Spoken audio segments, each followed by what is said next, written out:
I said, point me out who was here. So.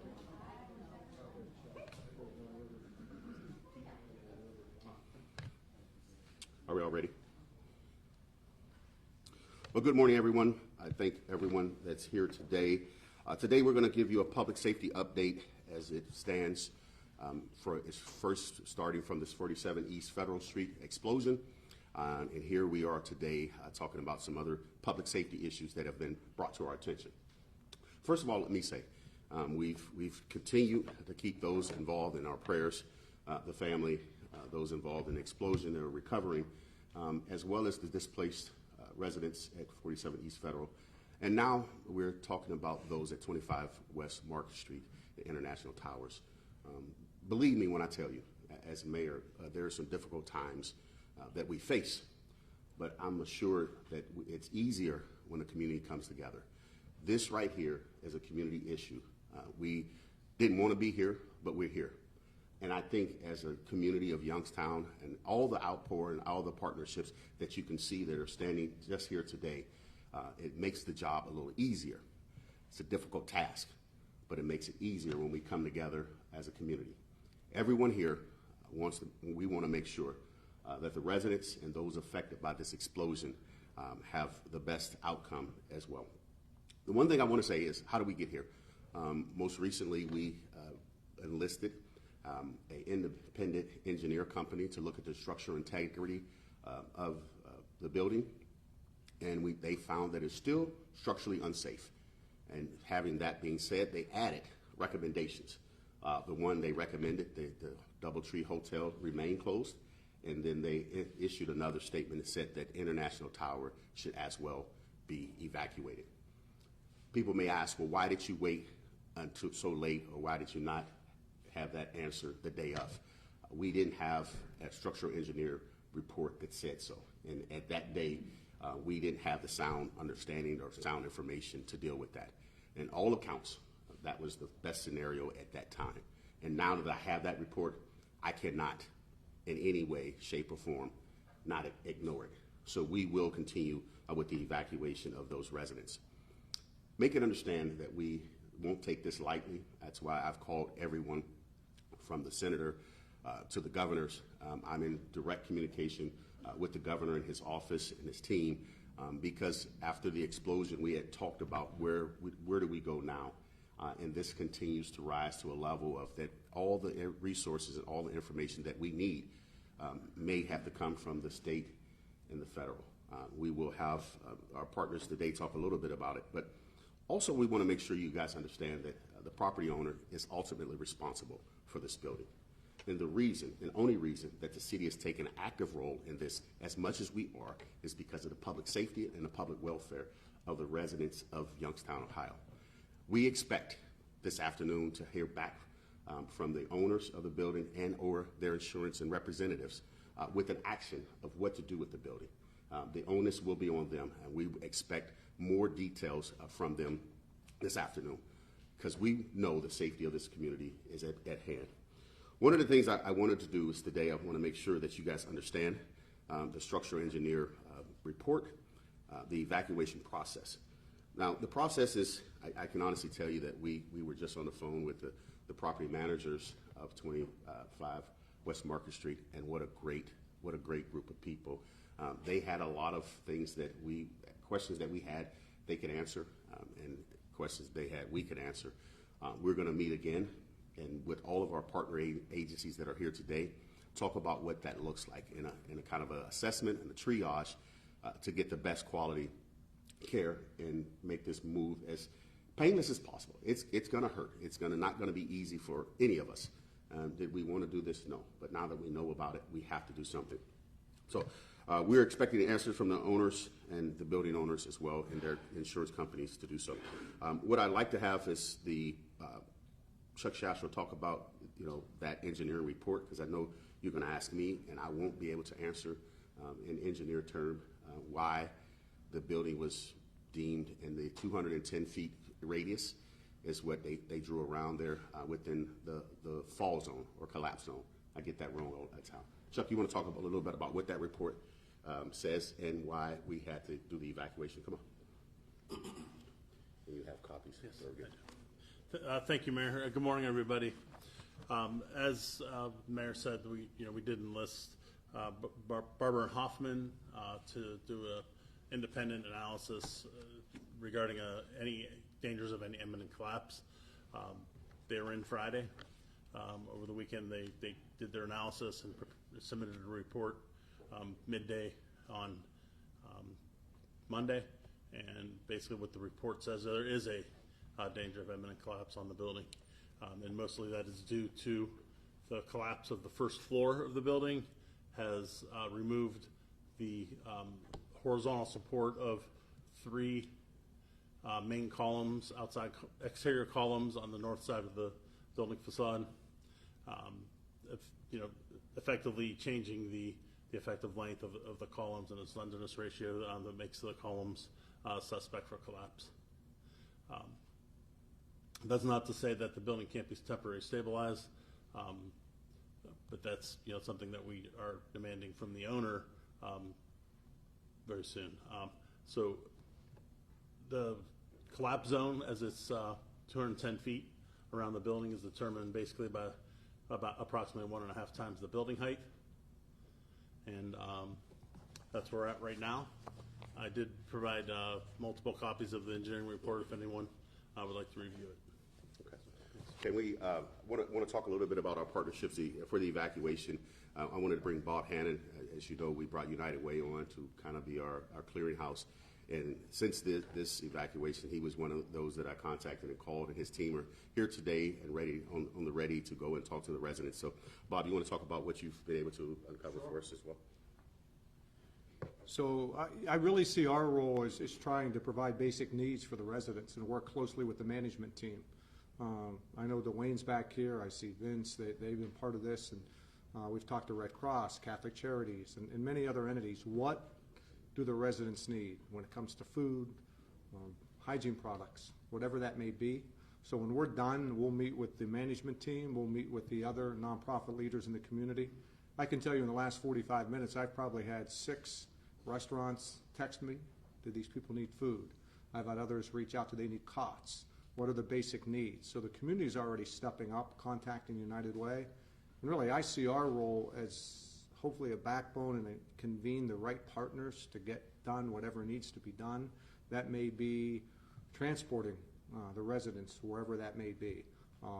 But we're here to help, and I know the community's already reached out to support whatever we can do as a nonprofit community to make sure these people get whatever's needed and provide as much dignity that they deserve in moving forward. Yeah, definitely, thank you. We'll have Robin Lees from Mahoney County EMA talk about their role and their process in this process as well.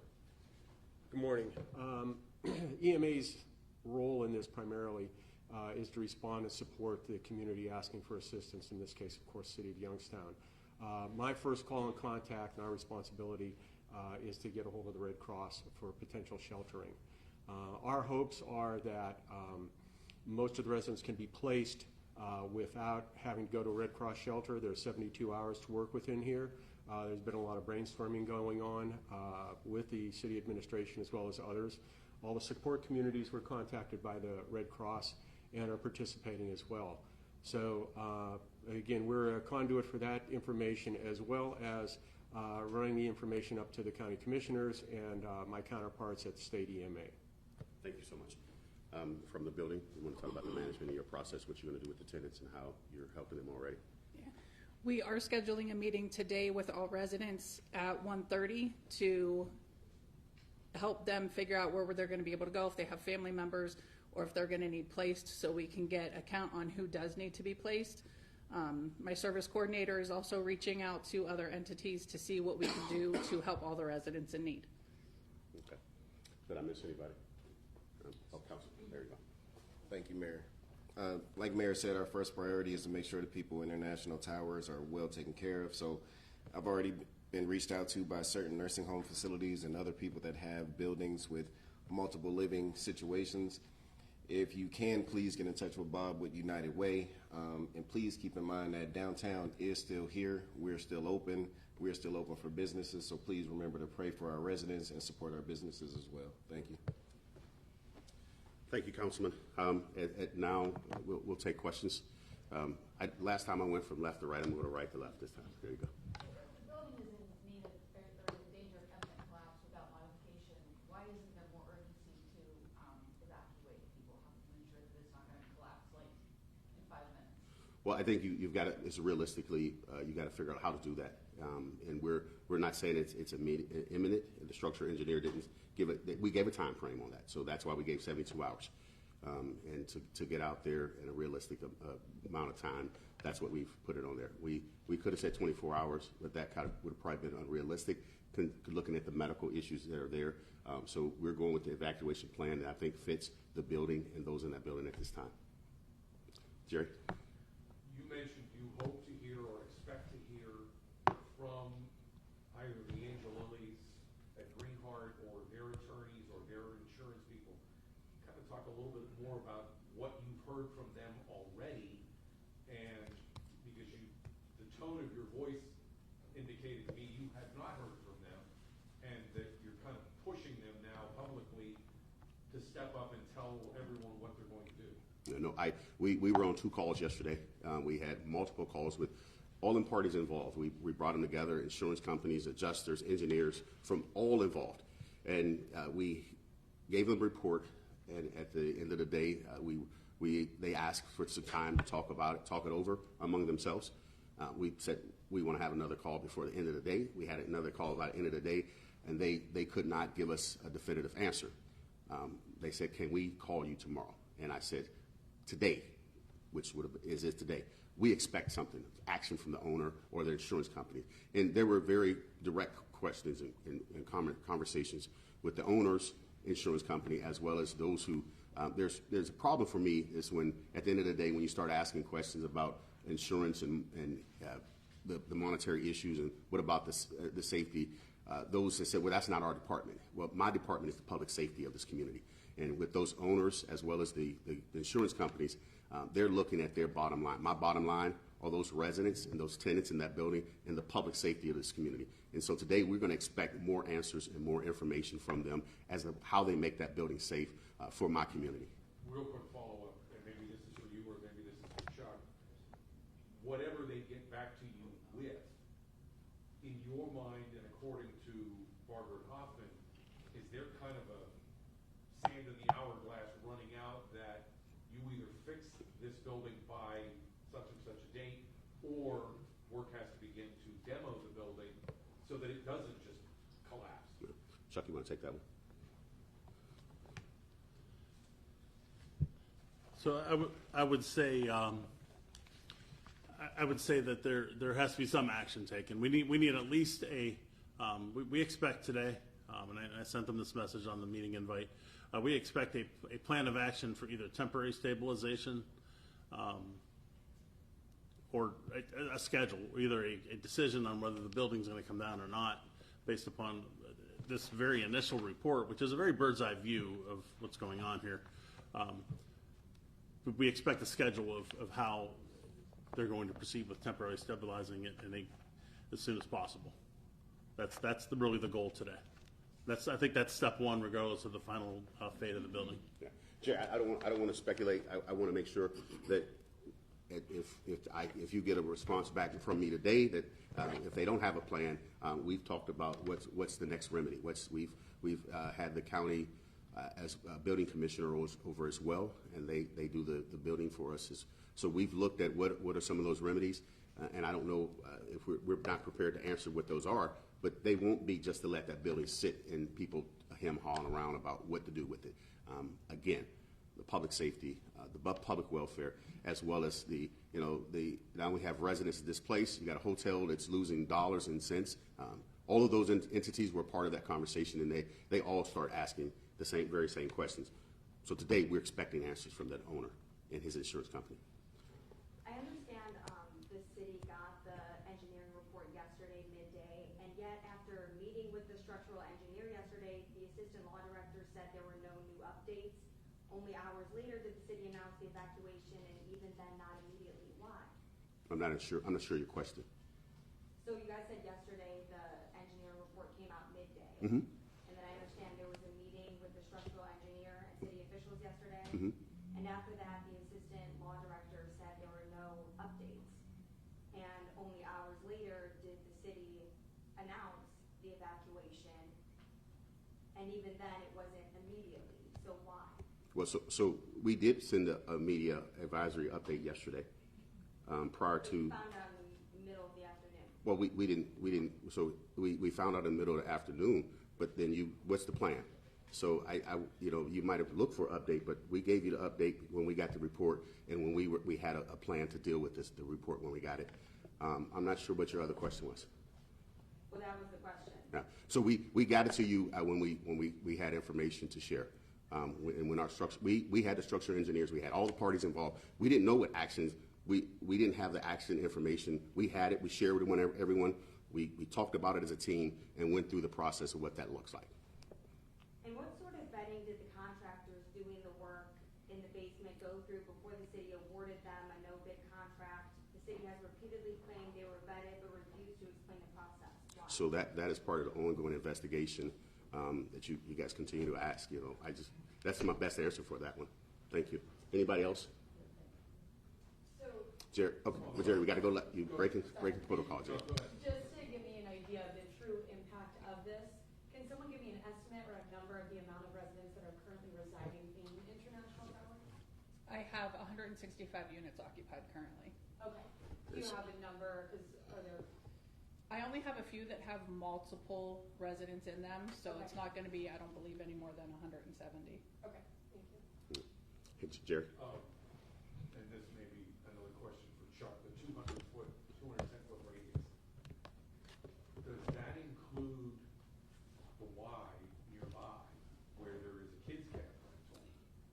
And some are worried about kids going to the kids camp when this building is potentially in imminent danger of collapse. The turn. Microphone check. The 210-foot radius is essentially 1.5 times building height. It's clearly depicted in the report with a map. Yeah, there's a map. So that's out, so just to answer that question, that's outside. You could look on the map, but it is outside, yes. Someone else had a question here? No? So if there's an imminent danger of collapsing, how come this isn't immediate? Yeah, I think we just mentioned the structural integrity of it. And I don't know if you're using the word immediate, imminent, but with the structural engineer, It says imminent danger in the report. yeah, I don't know how to explain that for what the structural engineer says. We just know this is what we found from our independent engineer. And at this time, the owner is responsible for making sure it's safe, and it has not been. So we're taking all our public safety options and making sure that those in that zone are safe. Jerry? If I can ask one more, and I'm thinking I already know what the answer will be based on what you guys have had to say before, but what we're discovering, and this goes back to Greenheart and the hiring of these people to work in the basement, there were never any permits taken out through the county building department to do that work. Are you folks aware of that? Yeah. So I can't answer that because it's probably part of the open investigation that's going on.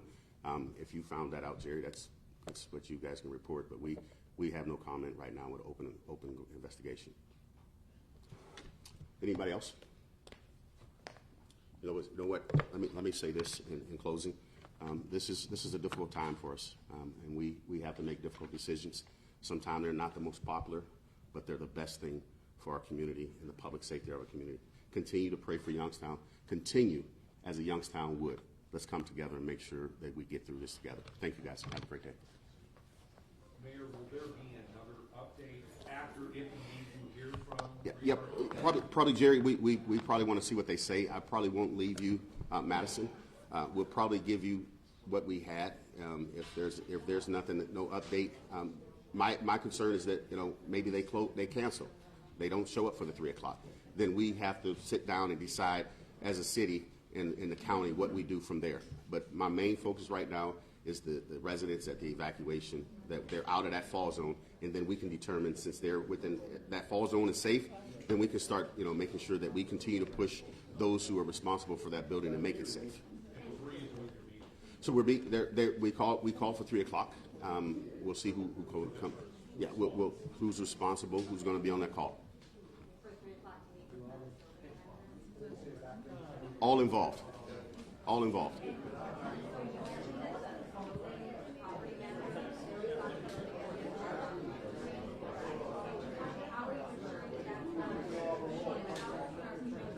I don't have a time frame. I'm just telling you what we're expecting today is to hear back. Once we hear back from them today, their plan, then once we figure out what their plan is, we can figure out how do we act going from there.